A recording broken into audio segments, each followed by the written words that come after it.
What's poppin'? What's poppin'? Hey, boy, it's your boy, Caleb Dahmer, the CEO of Kingship Mindset. Now, this live lesson is going to be the inner works of the sexual nature. It's about to be crazy, y'all. Let's get right on into it. So, the inner works of the sexual nature. This is the agenda that I really want you guys to really understand. Women and men both play a key role in creating an experience sexually, but one plays a bigger role than the other, unfortunately. That's how life works. And these agendas, thoughts versus reality, of what people think, versus the reality they are in. Well, women wish men knew, while men are so sexually selfish. And of course, purpose and preference. So we're going to get all into those details. And of course, to sum up all this, your life is about to change sexually forever, bro. It's about to get out of hand with this one. It's about to get out of hand with this. And so with that being said, and this is a level up from the actual sex crash course, my other lesson. But this one is more to a whole nother degree. So let's get into it. So a little bit about me. I am the rated R intimacy advisor. I don't call myself that. I've been gifted that word. You know what rated R means? Very blissful, very to the point, very direct. Don't have no fucking filter. And of course, intimacy advisor to the keys and crease. So for me in particular, if you haven't noticed or you haven't seen my other lessons, I lost my virginity at 18, and that's when I hired 3 sex coaches in 2013, bro. That's when I actually took the time to, once I lost, I'm like, bro, man, my dick is always hard and all something like that. What is this? And I chose to invest in myself and actually learn these things. And I kid you not, experiencing after that, being able to experience over 100 women due to my military background. I traveled the world. So I've been able to be blessed more than the average to be able to go around the world and actually experience other women. And the biggest thing, the number one advice for all men, truly, to definitely stand out nowadays. It's very easy. The number one advice I can give all men, the focus should be purely on women first. This one perspective will make you stand out from other men. Bro, is that something, bro? When you put the woman first, not in no regards to catering to her and this and all like that. No, in the sense of her needs sexually first, it'll make you stand out completely, bro. Don't make her feel like shit. You know what I'm saying? Typically, after men have sex and like that, all right, I gotta go out this and like that, instead of solidifying it. But you got to watch the sex crash course for that. Watch the sex crash course lesson for that one, another one, to get more of the details of that. And of course, this is my IG Kingship Mindset. So welcome to hit me up, of course. So with that being said, let's get on even more deeper. So thoughts versus reality. Really think about this. Positions, look at the positions. What are the average 3 positions that you always experience, that you always do with any woman or woman that does with you? Missionary, dog style, cowgirl, probably even 6'9". That's the standard positions, bro. That's reality. Now think about the thoughts. Look at the picture. Thoughts. There's hundreds of positions to do. So why not twist and twine in any type of complexity, any type of ways? So get more creative with that and watch what happens. The expectations every time when you have sex, or even when a woman has sex, she would hope to come orgasm, this and like that. That's not reality. The reality of it is women have toys and all kind of complexities, which is why they've been invented, which is why people get money for toys and stuff like that, and the sex dolls and all that stuff like that. Expectations not being met. So as the man, you need to understand the complexities of different dimensions, not to say dimensions, different positions and different frequencies, different patterns. Use the toys as a blueprint. I'm like, oh, I need to mix this shit up. That's how you actually make a woman orgasm. So the expectation change. And the scene, don't always have sex in the same scene, brother. It's pretty simple. You know what I'm saying? Don't always have sex in the bed or the couch or the kitchen. Mix that shit up. Have sex in a car. You know what I'm saying? Have sex in the fitting rooms at the mall or something like that. It's blissful when you try to get caught. Have sex in the movie theater. Always go to the latest movies and the oldest movie in the theater. Easy. You can have sex in the movie theater. Have sex in the forest. Be Tarzan. Just get crazy with that sex. So the scenes need to be changed. And of course, the experience. You can say all the fucking time that you had a great time with her and this and like that. But if she don't say that, if she don't have nothing great to say, then the experience is trash, bro. The experience was trash. She's the filter in that. Don't hype yourself up. Don't let your ego and pride get in the way of like, I did my thing. No, let the woman say that and watch what happens. And also take your ego away. It doesn't matter. As long as you get the job done. But she's the only one who's going to give you that consent. So thoughts versus reality. It's pretty simple to the point. But the reality is very harsh nowadays. So the thoughts of the matter is educate yourself and watch what happens. So let's get more into detail. A quick exercise I want you to do throughout this video. Look in each picture. Having sex in the kitchen, having sex in the kinky room, sex in the bed, toys, having, threesomes or whatever, like other people having sex at the park, having sex at the car, having sex on the couch. Think about the physical, the mental, the emotional, and spiritual thing that's going through each scene. It's all different from each other. And the thing about it is that you have to do different positions for each one, even amplified, you can do the same position. It's always these complexities stuff you have to apply to it, but this is the inner works of the sexual nature. Every scene or every place you go to, everything that calls for a different type of essence of you. Get in tune. So let's get more into detail. Next topic, basically more so the next agenda. What women wish men knew.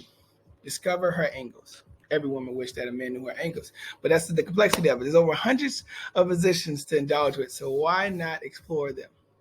The more positions you do, the more things eventually you're going to be able to find out the angle because you know how to adapt and you know how to keep things changing. And then once you have those secret, positions, go around position that type of positions, do around the angles. It's pretty simple.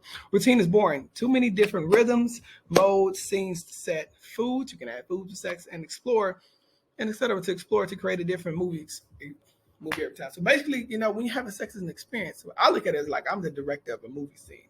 How do I want to direct this shit? I don't never want the scenes to be the same. I don't want this to be the same old movie. I need to change this shit up and amplify this shit up. So as the man, that's what you need to do. Look to be different all the time. First impressions leave a lasting imprint. Great hygiene, intense and steady foreplay, appreciation of a body, and debriefing with cuddle. The biggest things with that, bro, it's all about, for me in particular, my secret things that I do. I make sure I don't never come, and I make sure I give my woman undivided attention. It's my first time meeting her off the rip. And by doing that, I'm definitely not doing the average 3 positions. By doing these things, she automatically be like, wow, this guy was so different and everything. I felt appreciated and honestly like that. I'm going to come back for more. So it ain't about me coming at all, bro, at all. Because guess what? I put her first, and guess what? She gonna always put me first because she always want to come back for more. Because no other guy puts her first. It's easy. It's easy. And how to make her come. Everyone has our own unique pace, pressure to make her body quiver. Discover this by experiencing things that she never felt. And that's based upon different rhythms and patterns and emphasis and like that with your body. Also, to the different positions and angles, stuff like always spicing it up, always, keeping her body guessing. Because think about it, if you do the routine, her body's already having recyclable energy on that recyclable shit. Just mix the shit up. Mix it up. It's pretty simple. Mix it up. Now, just a quick exercise on that particular men versus women exercise. Typically for men, unspoken pressure to perform. Man, we have unspoken pressure to perform, and the back end on that with the woman wise, I don't have to do anything but show up. A lot of women feel that way. That's what we call them fish. They fish. They just all they do, just fish. So by the ends of that, that's why it's the verses of the magnitude is understanding what she's thinking and what you're thinking. And the thing about all this stuff, it doesn't fucking matter. The only thing that matters is to get the job done. And what is the real purpose of getting the job done? Having a source to be able to go back to her sexually, or she can come back to you sexually at all times. So fuck all the performing and all this stuff like that. For me, I guarantee I'm performing because I don't perform based upon myself and what I want. I perform on her, and I don't stop until I get the job done. Regardless if she a fish or fucking not, because guess what? She gonna be my fucking world that I can tap into whenever the fuck I want. That's what matters. Can't live up to unreasonable expectations. You should know my body. These are some shit that's just foolery. Nowadays, basically, a lot of women be like, yo, when you have sex with me, I expect the best and this and all shit like that. You be like, you don't do nothing. Like, you expecting all this and like that, and they expect you to know the body and stuff like that. It's unrealistic for sure. But the thing about what makes it realistic is that when you're a man who knows how to adapt to any woman. For instance, like for me in particular, because I know so many sex positions, so many angles, so many different patterns, so many different study modes, so many different versions of foreplay and all this and like that, she's going to be in complete guess mode because I know the average statistics on things, stuff like that. Her body is automatically going to just be in a quiver mode. Her body will always shake and this and like that because you're exposing her to something she's never experienced before. It's very simple. Pride and ego, that's the biggest thing that a lot of men don't understand. Having a pride and ego gotten them this far. And then the thing about it is that women, they see our potential. It was open up to listen. And this is based upon the sexual aspect of actually connecting sexually. Truly, a woman knows her body more than you do, and you're trying to learn in this process. For me, because it takes so many time for years and that's like that, I know a woman's body more than she does. You see how dangerous, how crazy that is. So when women fuck with me, I expose her to whole nother levels of her own body. The woman that I mess with and have enjoyed and supported and stuff like that until we get to levels of having sex over 50 plus times to 100 times, they ask me permission to touch their own body because they know they belong to me. And not in a toxic way or any type of bad way or any type of boasting, anything like that. It's because the fact is I know how to push those buttons. I know how to make the creaminess. I know how to make her just quiver and all this like that. Because I know exactly how to be mindful of those things. I know exactly what to be in tune in. So as a man, you have to understand, I scraped all that pride ego away. Every time after sex, anytime after any session, I want to have like, yo, how's everything? How you feeling? This and like that. And I'm watching her body quivering this and like that. And watch the cream come out.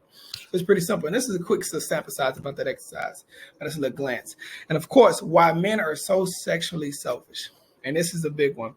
And most men probably haven't even thought about this. I have the awareness of it, but here it is, Most men have sex with instinct instead of using their hearts and mind, simply because of traditions and not having any men around open to talking about sex with their for reflectional purposes. Basically, understanding that basically, like, before, or to this day, I barely have any guy friends that I can just openly talk about sex and this and like that too, and all the nitty gritties and like this and like that. Because nowadays, sex is like a vulnerable, a soft topic or a random topic, or it's like, but it's an uncomfortable type of topic when it should just be a fucking topic.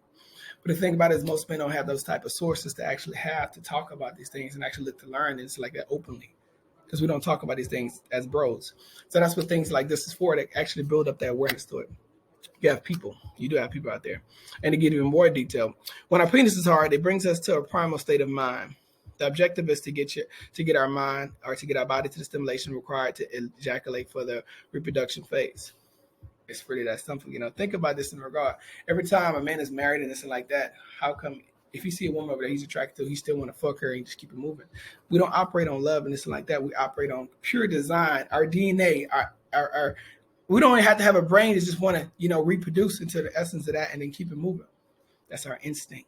That's our DNA. So when a man chooses to be loyal, he's going against his own instinct. When a man chooses to be in those realms like that, he becomes a different man because he has to. He's not going against his design. He's going against his instinct, which takes a lot of willpower and shows a strong indication to the woman at hand. Girl, I love you. Girl, you don't know what I face. I face myself to make sure I stay in line to be loyal to you and showing you the essence of love or what we express to each other and the agreements that we had. That's not easy. Even if I don't have the temptation, I have a lot of women like that. Still, the fact of the matter is when I see us like that, I always have an automatic urge. I can't control that. We can't control it when our dick is hard. And even going more in depth, in order for men to gain control over this mode, he has to gain control by taking the time to learn about these things, of course, like this, and doing unique exercises. And that's some unique exercise I learned from my sex coaches. But can't just give you all that. But the biggest thing is to understand is that your dick is a muscle. So to gain control of a muscle, to make the muscle stronger, you need to work it out. So I can leave it at that. And then now getting into more detail, I really want you guys to do this is for men honesty exercise. So all you guys watch, really get in tune with this one in particular and be honest with yourself. That's the purpose of this. Once you got older is when you recognize there is more to sex. You only came to this realization after you started to gain control over your urge instinct. So this is based upon understanding as a man, the more sex you have, the more it starts to not have as much of a hold of you, because you start to realize, okay, there's more to life than just having sex with these women. I need some kind of substance within her. I need some kind of like extra something to her that she brings to me. So these are some dope questions that I really want you to ask yourself, and actually press pause throughout this time and actually answer them and give yourself unanswered. And this is number one. Ever had anyone teach you about sex? If so, what did they say in a nutshell? Throughout your life, what was really been taught to you about sex?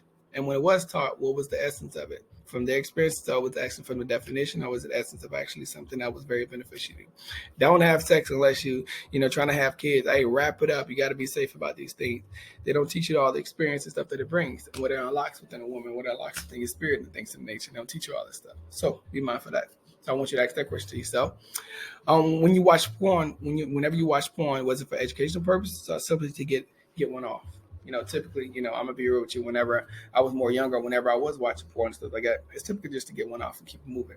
Nowadays, throughout my years of more adulthood, it came to my attention. Like I learned a lot from porn by understanding. I'm looking at the details of it. Looking at how he's holding her, how she's holding him, looking at the depthness of where the tip of his dick is inside of her, and how she's looking at the 3 inches and stuff. I get into all the eye contact to get it all to the more the details to actually learn the educational purposes and also the timing mechanism, the physical essence. So I'm way more educational. So ask yourself in that regard, what is the real purpose of porn in your life? Number 3, do you know the difference between making love and romantic sex? And I'm gonna give you a detail about that. Ask yourself that in particular. Press pause before I answer. Up too late. So in the sense of making love, can you truly make love to somebody if you don't even know them? You can't, because you can't say I love you during sex. You can't look into their eyes like I know you and all this, like have that feel. No, that's romantic sex. Because sex is an art. Sex is an experience in the day. For me, I cannot meet a woman, but I can have romantic sex with her. She gonna feel like it is love. But I'm like, this is not even love because I don't even know you. So imagine if I did know you. It's that suspense that she would get from you. I don't know, what's your favorite color. I don't know in the depthness of what do you feel is the most closest thing to you that a person that you want to get close to needs to know. I don't know all your struggles and pains and this and like that. I don't feel you. So I can't make love to you. So you see how the difference is two different things. I can make love to her in the sense of not really. So it has to be romantic because I know the art of being passionate, taking my time and shit. So ask yourself in that regard, have you really made love to somebody if you truly don't know them? It's a big key. And then the last one, do you know how easy it is to stand out sexually from each other? And that's in the sense of just each other as men and stuff like that. It's real easy. It's real easy. Think about what makes it easy to stand out is when you put the woman first, because it's easy for us to please ourselves. But we put the woman first. That's what makes you stand out very easily. And then what makes you even more stand out, how much of a shape are you, or how long do you take? Do you take the delicacies? Do you add music? You know what I'm saying? Do you rubber? Do you do a massage preview? Do you wear outfits? Do you actually mix this shit up? So whenever she looks forward to being around you like that, she will automatically want to have sex with you off the rip. To really know that you stand out is how often that woman want to have sexual encounters with you. That's how you know how much you stand out. And then, of course, purpose and preferences. And this is when it goes into the purpose of sex. Obviously, it's to procreate. That's the design. That's the instinct. And then, of course, in the sense of that, you get a bond with that person. Automatic rip, automatic bond. And, of course, you get gratitude. Sex should hopefully put you in that gratitude state. Like, damn, that was a great time. Stuff like that. But nowadays, it's not really appreciated nowadays, which is why men need to educate themselves on this matter, like shit like this. And, of course, having fun. Sex is not supposed to be always serious about. If I don't always have fuck sessions. Sometimes I'll fuck the shit out of her. She acting up, but typically my woman don't act up in a bad way. I reward them by fucking them up, and they look forward to that. So they only get out of hand because they know what's gonna come if they do. So it's intentional, but it's not bad. So it's fun. Also, too, love. Love can amplify the things of sex and things of nature and actually bring you guys closer together if you allow it to, depending on what headspace you in. And of course, exercise. I be sweating my ass off. I be looking like I jump out the pool, bro. So the sense of that exercising, obviously, sex gonna stretch you out, yoga, pace, I'm hit, it's gonna get all kind of crap. And of course, so it's the biggest relief. Like I don't know about y'all, but boy, I'd be like, my God, like I be letting it go. And then the instance of that for her, it's a big relief, brick breaths and all this and like that. And of course, I had to put the variety in there. It's different complexities of, sex and things in nature, who have sex, how they have sex, why people have sex, all this stuff like that. So the variety is based upon, same genders, opposite genders are quadruple genders, stuff like that. And, I don't really grasp all that, which is why I add that on here. We got to adapt. It's time to adapt to a new era of sexual preference. And these are the definitions of each one, heterosexual, when we are attracted to the opposite sex, gay men who are attracted to men, lesbian women who are attracted to women, bisexual attracted to more than one gender, pansexual attraction to people regardless of their gender, transgender, a person whose senses of personal identity and gender does not correspond with their birth sex, And then, of course, the WEX one, queer, a fluent term used by some to refer to LGBT people. And, of course, asexual, a person who experiences lesser no sexual attraction, And these are basically the preferences of sex. And these some real things, what I'm saying? This is the preference of nowadays. The era we live is not as simple anymore. But we can't cry about it, bitch, and complain about it. We got to deal with what we got to deal. And then, of course, speak your truth in this hour. The biggest thing that I really want you to understand, what was your biggest takeaway? What was your biggest takeaway in this thing right now that we just went over? How do you feel about this? And I truly want to know. And ask yourself that question. And the thing about it is that it's Q&As, and also too, even if it's Q&As, you're welcome to ask me questions in the comments below. You're welcome to ask questions about hitting me up, whatever like that. And you're welcome to hit me up if you want more direct advice, and direct advice you can get from me is in my IG, Kingship Mindset, or Facebook, Caleb Dunbar. And, just hit me with the DM, sexual in nature, and I can give you some dope gems about that, and I can get more detail about some things. Other than that, bro, you take care, and I hope this thing brought so much value and bring insight on how to take charge and understanding the sexual nature for a man in a totally different way. You have a great day, brother.